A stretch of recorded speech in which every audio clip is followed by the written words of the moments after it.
सोलापूर जिल्हा परिषद प्रशासनाच्या वतीनं उपमुख्यमंत्री स्वर्गीय अजित पवार यांना अभिवादन करून श्रद्धांजली वाहण्यात आली।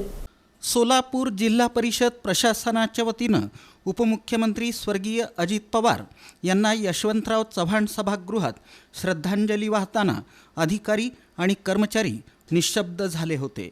अनेकांच्या डोळ्यात अश्रू तरळले।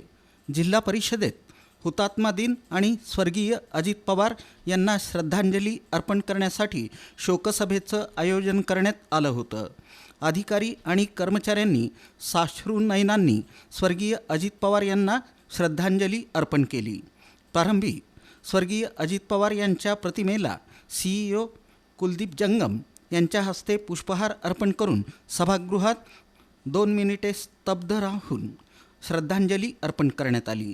यावेळी उपमुख्य कार्यकारी अधिकारी स्मिता पाटील, मुख्य लेखा व वित्त अधिकारी मीनाक्षी वाकडे, बांधकाम कार्यकारी अभियंता संतोष कुलकर्णी, ग्रामीण पाणीपुरवठा विभागाचे कार्यकारी अभियंता संजय धनशेट्टी, बांधकाम कार्यकारी अभियंता संतोष कुलकर्णी, जिल्हा आरोग्य अधिकारी डॉक्टर संतोष नवले, जिल्हा कार्यक्रम अधिकारी प्रसाद मिरकले, अतिरिक्त मुख्य लेखा व वित्त अधिकारी शशी किरण उबाळे, योजना शिक्षणाधिकारी सुलभा वठारे, प्रशासनाधिकारी अविनाश गोडसे, अधीक्षक गिरीश जाधव यांच्यासह इतर अधिकारी आणि कर्मचारी उपस्थित होते।